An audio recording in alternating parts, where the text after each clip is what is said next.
some betrayals don't come from enemies. They come from the person who stood beside you while you built your dream. This is the story of trust, silence, and a woman who lost everything and rebuilt it on her own terms. Welcome to Brinicle Reads. Here, we tell stories about betrayal, resilience, and quiet strength. If you've ever been hurt, underestimated, or left behind, these stories are for you. Settle in, this one matters. The dream. Maya Carter learned early that nothing in life stayed unless you fought for it. She grew up in a 2-bedroom apartment in Sacramento, the kind where ambition felt louder than the walls. Her mother worked double shifts at a clinic. Her father left when she was 12, leaving behind a quiet that taught Maya self-reliance faster than comfort ever could. While other kids chased weekend plans, Maya learned to chase skills. At 14, she fixed her first computer using a borrowed toolkit and a YouTube tutorial that buffered endlessly. At 16, she was tutoring classmates in math and basic coding for cash. By college, she wasn't dreaming about success, she was preparing for it.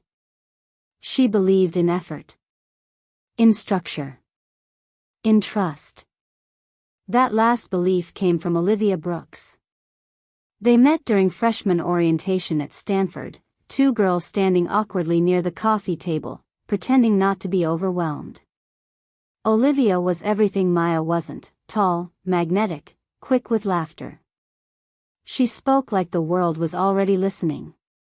"You look like you're calculating everyone's GPA," Olivia joked, extending her hand. Maya smiled politely. "You look like you already know you'll win." They laughed. Something clicked. Friendship grew in quiet moments: late-night ramen runs, shared anxiety before exams, whispered dreams on dorm room floors. Olivia talked about changing the world through influence. Maya talked about building tools that mattered. They balanced each other.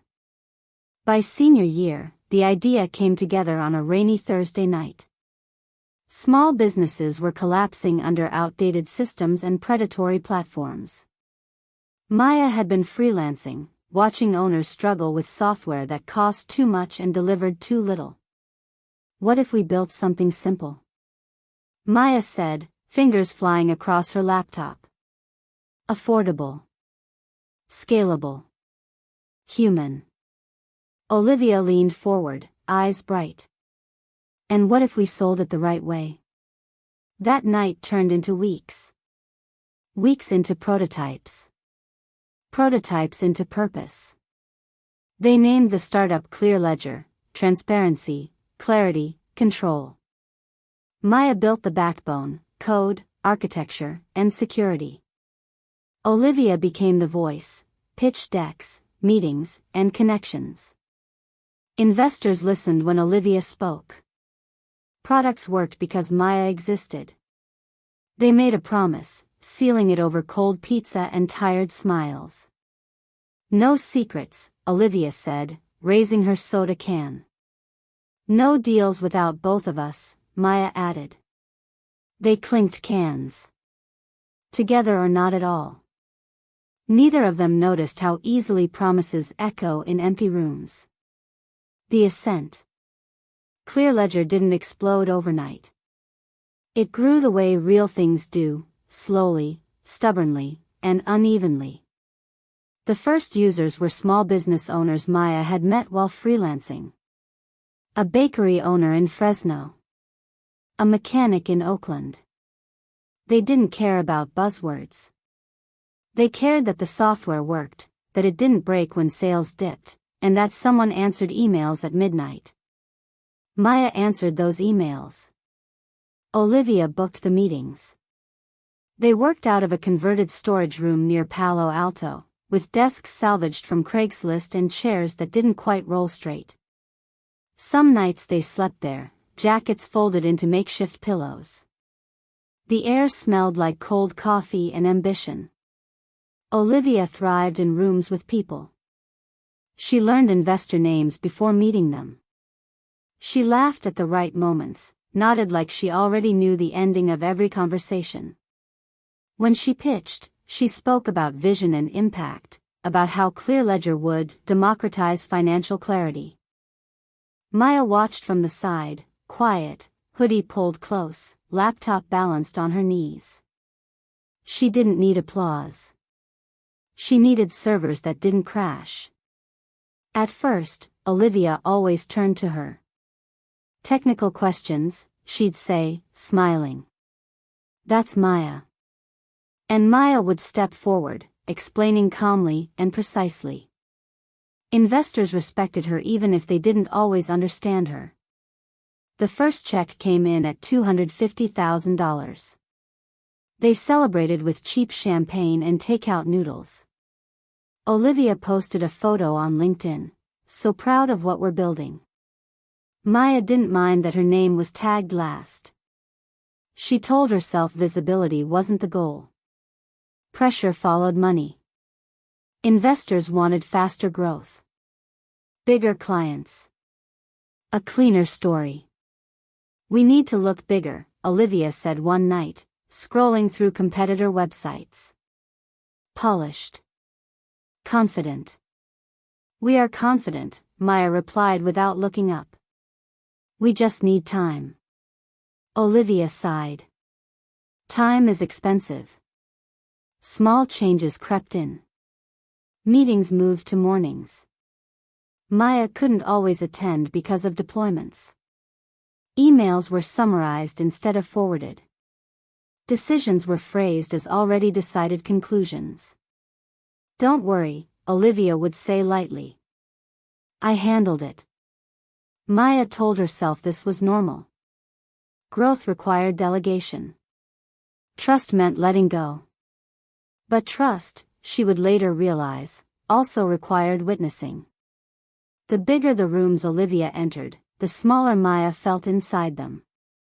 At one pitch event in San Francisco, Maya arrived late, breathless, after fixing a payment bug minutes before demo time. She slipped into a chair at the back as Olivia took the stage. Our platform, Olivia said, was born from my experience watching businesses struggle with outdated systems. Maya frowned. It wasn't a lie. It wasn't the truth either. Applause followed. Maya clapped too, slower than everyone else. That night, she almost said something. Almost asked why her role sounded smaller every time the story was told. Almost mentioned that the investors now emailed Olivia first.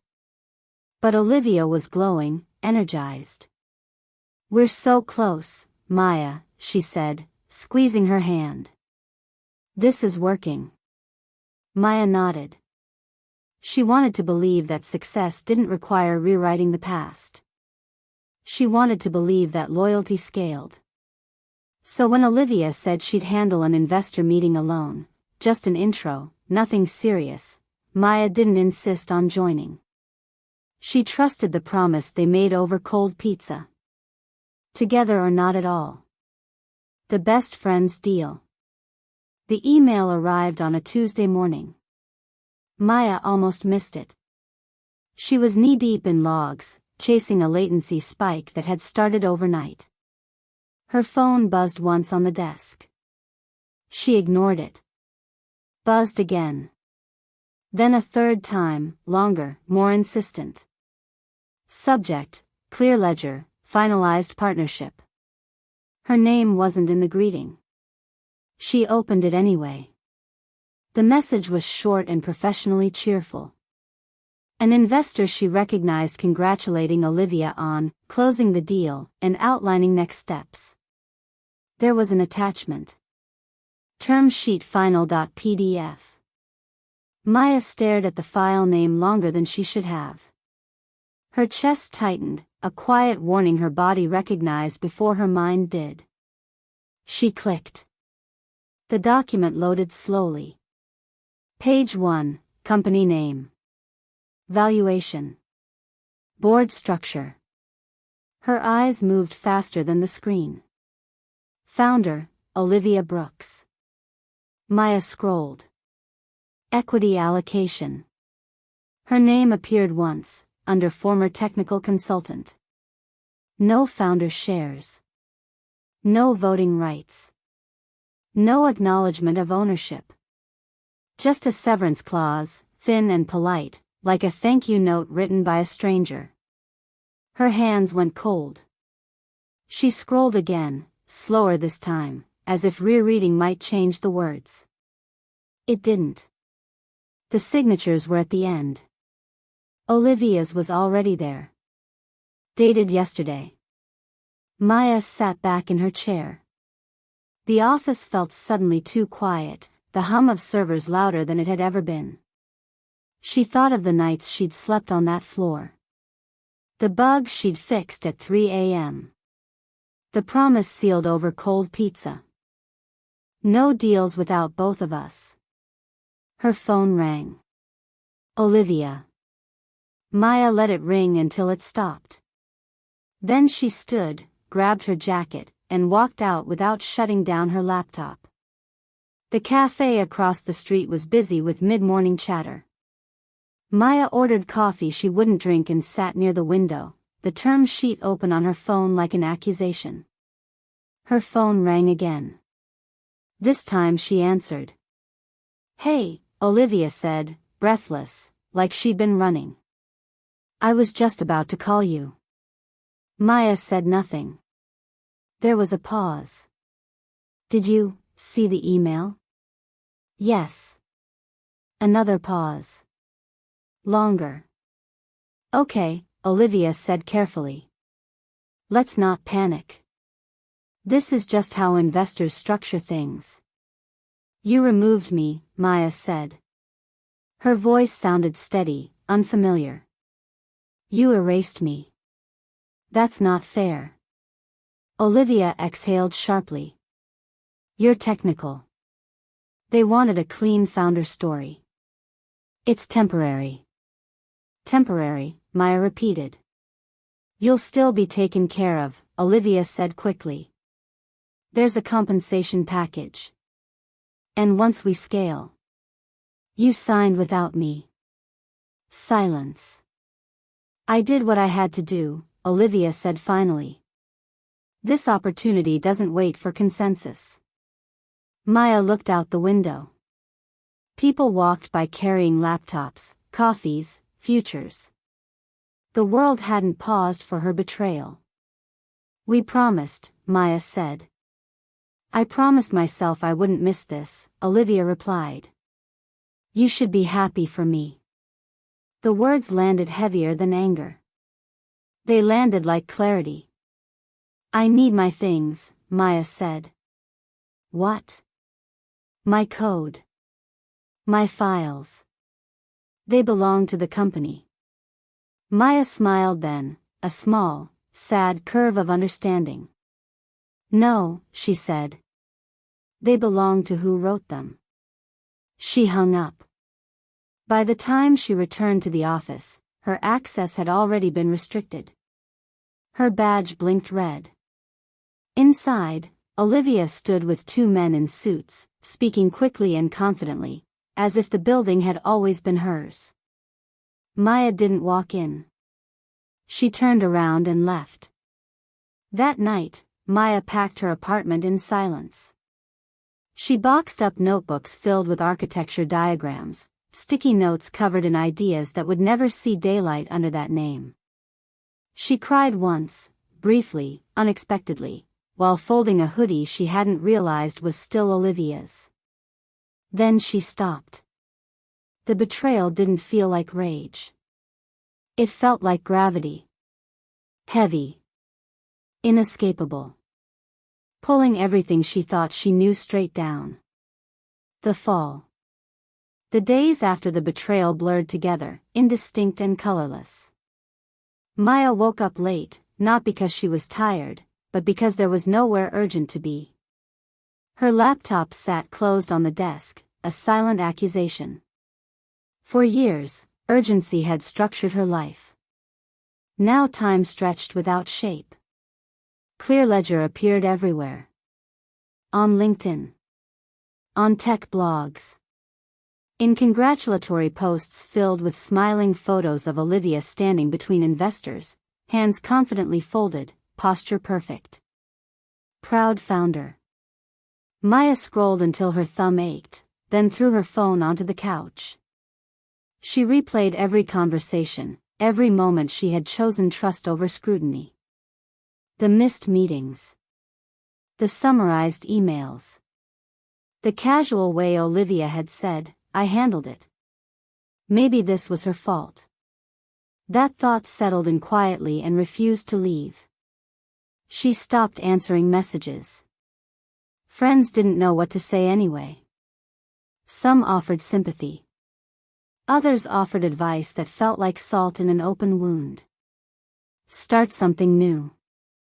Lawyer up. At least you learned. Learned what? That loyalty was a liability? Money ran thin. The severance Olivia had promised arrived late and smaller than expected. Maya cut expenses without drama, no gym membership, cheaper groceries, and rent renegotiated with a landlord who barely listened. At night, the silence was worse. Without code to debug, her mind turned inward. Doubt multiplied. Maybe she wasn't meant to lead. Maybe she was only good at building things for other people to take. One afternoon, she attended a tech meetup she hadn't planned to go to. She stood near the back, listening to a speaker talk about founder resilience. "Failure is data," he said. Maya almost laughed. After the talk, a woman approached her. "You're Maya Carter, right?" Maya hesitated. "I was." The woman smiled gently. "I used your early Clearledger builds at my shop. When you left, things started breaking." Something twisted in Maya's chest. "They still don't listen to feedback," the woman continued. "You did." Maya went home and opened her laptop. Not to code. To read. She read contracts. Case law. Founder disputes. Governance structures. She learned where she had been naive, not just about Olivia, but about power. Trust, she realized, was not protection. Structure was. Weeks passed. Then months. The shame began to loosen its grip. Not disappear, but shift. It became quieter and more distant. In its place grew something unfamiliar. Resolve. Maya stopped following Clearledger. She started sketching ideas again. Not on sticky notes this time. In encrypted documents. Versioned. Backed up. No co-founders. No shortcuts. Just clarity. The fall didn't end with a dramatic bottom. It ended with a decision. She would never again build something she didn't own. The rise. Maya didn't announce her return. She didn't post cryptic messages or update her bio with words like founder or stealth mode. She rebuilt the way she had always worked best, quietly, deliberately, without witnesses. The idea came from the same place the first one had, listening. Small businesses were still struggling, but now the problem was different. Data was everywhere, fragmented across platforms, and impossible to interpret without expensive consultants. Owners didn't need more dashboards. They needed understanding. Maya began with questions. She visited shops again. Sat behind counters. Watched owners juggle phones, invoices, and exhausted staff. She didn't pitch. She observed. At night, she coded. This time, the architecture was modular and defensible. Every line documented. Every dependency replaceable. She built systems the way someone builds a safe house, exits planned, weaknesses anticipated. She named the platform True North. Not for direction. For certainty. Maya formed an LLC with herself as the sole founder. She hired a lawyer before writing a single term sheet. Equity stayed clean. Control stayed hers. When she finally showed the product, it wasn't at pitch competitions. It was to users. True North spread the slow way, through referrals, through owners telling other owners, through quiet satisfaction instead of hype. Revenue came early. Stability followed. 6 months in, an email arrived. Subject, Introduction, Potential Partnership. The investor's name was familiar. Maya didn't delete it. She responded with a calendar link and a list of terms attached. Non-negotiable. Clear. The meeting was efficient. No charm offensive. No theatrics.